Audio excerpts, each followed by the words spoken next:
नमस्कार दोस्तों, स्वागत है आपका हमारे चैनल पर एक बार फिर से। आज हम बात करने वाले हैं एक करंट इवेंट के बारे में।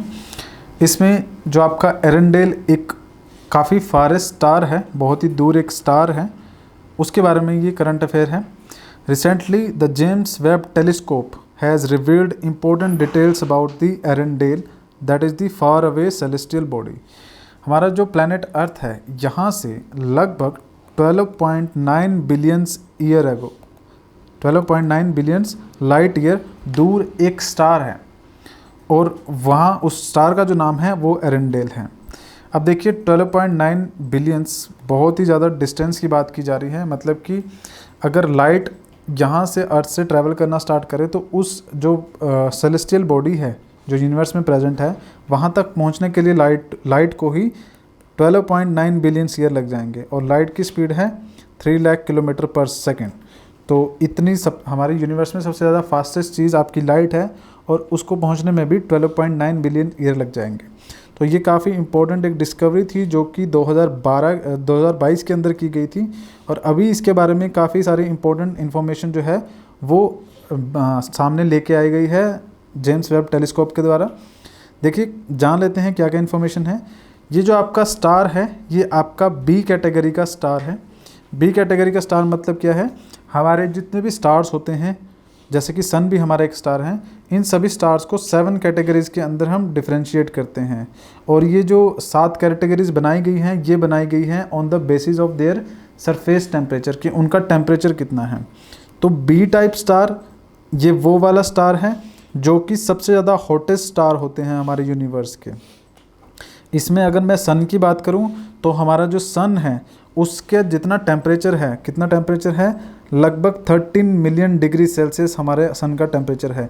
14 से लेके 13 मिलियन डिग्री सेल्सियस तक का जो टेम्परेचर है वो हमारे सन का है, सूरज का है, और उससे भी लगभग डबल जो टेम्परेचर है वो इस स्टार का है, एरेंडेल का है। तो ये इसीलिए इसको बी टाइप स्टार कहा जाता है। और ये जो सबसे ज़्यादा हॉटेस्ट स्टार होते हैं वो एक्चुअली में अगर आप उन्हें देखेंगे तो वो आपको रेड नज़र नहीं आएंगे, बल्कि वो आपको ब्लू कलर के नज़र आते हैं। सो ब्लू कलर का अगर कोई स्टार है तो वो रिप्रेजेंट कर रहा है कि उसका जो टेम्परेचर है वो बहुत ज़्यादा है। और जैसे मैंने आपको बताया, ये स्टार 12.9 बिलियंस ईयर अवे हैं हमारी अर्थ से। और साइज़ की बात करें तो साइज़ भी इसका हमारे सन से कई गुना ज़्यादा बड़ा है। यहाँ पर जैसे हमारे यूनिवर्स के अंदर मिलियंस ऑफ गैलेक्सीज प्रेजेंट हैं, तो उन्हीं मिलियंस ऑफ गैलेक्सीज में से एक आपकी गैलेक्सी है सनराइज आर्क गैलेक्सी। उसी सनराइज आर्क गैलेक्सी के अंदर ये एरेंडेल आपका जो स्टार है वो देखने को मिलता है। अब ये जो, जैसे कि मैं आपको बता रहा हूँ, 12.9 बिलियन ईयर दूर है ये हमारा स्टार। तो इसको ऑब्जर्व कैसे किया गया? इसको ऑब्जर्व करने का एक फिनोमिना है, इसको देखने का एक तरीका है, वो है ग्रेविटेशनल लेंसिंग। ये ग्रेविटेशनल लेंसिंग जो होती है ये तब होती है when a massive celestial body such as the galaxy cluster causes a sufficient curvature of the space time for the path of the light around it। कहने का मतलब कि हमारे जो जितना भी हमारा यूनिवर्स है, कभी अगर आप सोचें तो हमारी जो अर्थ है, हमारा सन है, इतने सारे जो प्लैनेट्स हैं, हैवी बॉडी है, ये किस चीज़ के ऊपर खड़े हुए हैं या फिर कहाँ पर ये स्टैंड कर रहे हैं। तो देखिए, उस चीज़ को कहा जाता है स्पेस टाइम। एक जगह, मतलब ये एक ऐसा हिस्सा यूनिवर्स का जिसके ऊपर हमारा सन है, अर्थ है, ये सब चीज़ें खड़ी हैं, उसे स्पेस टाइम कहा जाता है। और जब कोई भारी चीज़, जैसे कि हमारे सन की हम बात करें तो सन का बहुत ज़्यादा वेट है, तो उसकी वजह से ये स्पेस टाइम जो होता है बैंड हो जाता है। एग्जाम्पल के तौर पे ये हमारा स्पेस टाइम है और इस स्पेस टाइम में यहाँ पर सन होगा और उस सन की वजह से ये जो आसपास का हिस्सा है वो सारा बैंड हो जाएगा। इसी बैंड की वजह से जो प्लैनेट्स हैं वो चारों तरफ सन के घूमते रहते हैं। लेकिन नॉर्मली आप देखेंगे तो स्पेस टाइम बिल्कुल प्लेन नज़र आएगा आपको, मतलब कि ये हमें दिखाई नहीं देता है, बट इस तरह से आपका स्पेस टाइम होता है। अब अगर ये स्पेस टाइम जो है, जैसे कि हमारा सन जो हमारे स्पेस टाइम को बेंड करता है, दबाता है, इसी वजह से चारों तरफ से जो आपके जो प्लैनेट्स है वो सन के अराउंड रिवॉल्व करते हैं। उसी तरह से अगर बहुत सारी मैसिव गैलेक्सीज़ हों, अगर वो किसी जगह पे प्रेजेंट हो तो वो भी स्पेस टाइम को बेंड करती हैं। इस तरह से वो बेंड कर देंगी। और बेंड करने की वजह से क्या होता है, जो हमारी लाइट होती हैं, वैसे तो लाइट जो होती है हमेशा स्पेस बिल्कुल स्ट्रेट डायरेक्शन में ट्रैवल करती है, बट ये जो हैवीली ऑब्जेक्ट होते हैं, सेलेस्टियल बॉडीज़ होती हैं, इनके वेट की वजह से हमारा स्पेस टाइम बेंड होता है और उसकी वजह से जब लाइट भी इनके पास से गुजरती है तो वो बेंड हो जाती हैं।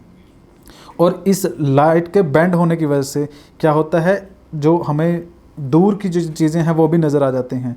और इसी लाइट बेंडिंग को क्या कहते हैं, जब ये बेंड होती हैं उसी को ग्रेविटेशनल लेंसिंग कहते हैं, क्योंकि लाइट जो है वो बेंड हुई ग्रेविटेशनल फोर्स की वजह से, और उस ग्रेविटेशनल फोर्स की वजह से जो लाइट है वो स्ट्रेट पाथ ना फॉलो करने के बजाय थोड़ा सा उसने बेंड होने की वजह से एक कर्वेचर जो पाथ है उसको फॉलो किया। अब ये पॉसिबल कैसे होता है उसको समझते हैं। देखिए, यहाँ पर अगर एक ऑब्जेक्ट है, इस ऑब्जेक्ट को, और यहाँ पर हमारा टेलीस्कोप है या फिर अर्थ है, हम इस ऑब्जेक्ट को बिल्कुल स्ट्रेट नहीं देख सकते क्योंकि बीच में बहुत सारे ऐसे सेलेस्टियल ऑब्जेक्ट हैं जो कि बीच में आएंगे और उनकी वजह से हम ये पीछे का जो चीज़ है उसको नहीं देख सकते। अब देखिए होता क्या है, ये बीच में यहाँ पर बहुत सारी गैलेक्सीज का क्लस्टर हैं। इस गैलेक्सीज के क्लस्टर होने की वजह से क्या है, जो लाइट बिल्कुल स्ट्रेट इस तरह से जानी थी वो स्ट्रेट ना जाकर यहाँ पर इसकी वजह से बेंड हो जाती है, और बेंड होने की वजह से वो जो लाइट है उसका पाथ जो है वो बदल जाता है, और बेंड लाइट क्या होती हैं, एक यहाँ पर हमारा जो अर्थ है या फिर हमारा टेलीस्कोप है उसकी तरफ को आती हैं और यहाँ पर आके जो इमेज है वो बनाती हैं। तो मतलब कि एग्जैक्टली हम कर क्या रहे हैं, इस गैलेक्सी के बैक साइड बिल्कुल पीछे जो कोई ऑब्जेक्ट है उसको देख पा रहे हैं।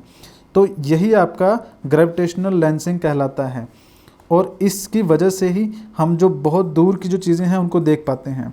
जैसे कि हमारा जो हबल जो टेलीस्कोप है उसकी अगर मैं लिमिट की बात करूं तो आप देखेंगे कि यहाँ तक उसकी लिमिट है, और ये जेम्स वेब टेलीस्कोप है, इसकी जो लिमिट है वो यहाँ तक हो सकती है अगर ग्रेविटेशनल जो लेंसिंग है उसके थ्रू हम यहाँ तक जितने भी ऑब्जेक्ट्स हैं उनको देख सकते हैं। सो ये सब पॉसिबल हो पाता है ग्रेविटेशनल लेंसिंग की वजह से। और इस ग्रेविटेशनल लेंसिंग की वजह से ये जो हमने स्टार है ये 2022 के अंदर डिस्कवर किया था, जिसको माना जा रहा है कि ये 12.9 बिलियन ईयर दूर है हमारी अर्थ से, और ये वो स्टार हो सकता है जैसे कि हम जब भी कभी बिग बैंग की बात करते हैं 13.8 बिलियन ईयर की बात करते हैं कि 13.8 बिलियन ईयर एगो हमारा जो बिग बैंग था वो हुआ था, और उसके बाद यूनिवर्स की फॉर्मेशन हुई थी, और इसका जो डिस्टेंस है वो 12.9 बिलियन ईयर एगो है। मतलब कि हमारे बिग बैंग होने के जस्ट कुछ फ्यू हंड्रेड्स ईयर के बाद ही ये स्टार की फॉर्मेशन हो गई थी। तो इससे काफ़ी ज़्यादा हेल्प मिलेगी हमें हमारे यूनिवर्स के ओरिजिन को अंडरस्टैंड करने के लिए। तो ये आपका करंट अफेयर था, मेरे ख्याल से आपको चीज़ें समझ में आ गई होगी। हमारे चैनल को सब्सक्राइब कीजिएगा, बेल आइकन को प्रेस कीजिएगा ताकि और इस तरह की जो करंट के इवेंट्स है उसकी न्यूज़ आपको मिलती रहे। धन्यवाद।